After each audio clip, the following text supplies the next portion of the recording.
Ngayong araw ay pumunta nga kami ng vet para ipatingin si Mochi. Pero di namin naasahan na pagdating namin doon ay ganito yung mangyayari.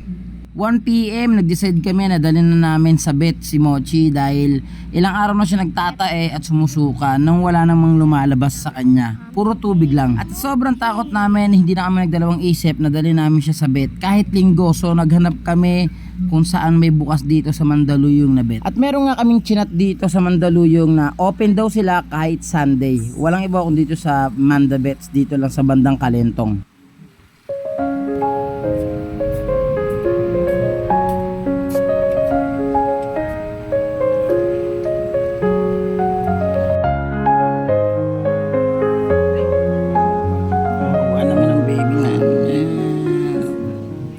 Sa mga oras to ay kailangan kong umuwi para kumuha ng pera dahil bigla ang kailangan namin siyang ipatest dahil para malaman namin kung ano talaga yung sakit niya. So yun, so kailangan kong umuwi para kumuha ng pera dahil kailangan namin siya mapatest kung ano yung nangyayari sa loob ng katawan niya.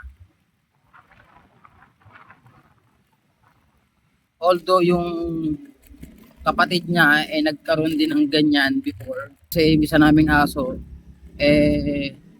nalagpasan niya yung sakit na yun. At pagbalik ko nga sa clinic tapos na siya i-test at ito yung mga naging resulta.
At ayun nga, nagpositive siya sa sakit na parvovirus, sakit na delikado para sa mga aso. At dahil sa wala nga siyang ganang kumain at pwede siyang ma-dehydrate, mas minabuti namin na mapalagyan siya ng dextrose para hindi siya ma-dehydrate. Dahil wala pa nga kaming sapat na budget, mas pinili muna namin mag-home medication. At dahil sa biglaan lang din lahat ng nangyari ngayong araw na to, si Mochi ay isa sa 11 naming alaga. Dalawa sila ng kapatid niya ang pinakabunso sa mga alaga namin. Kaya ganoon na lang din ang pag-aalala namin sa kanya.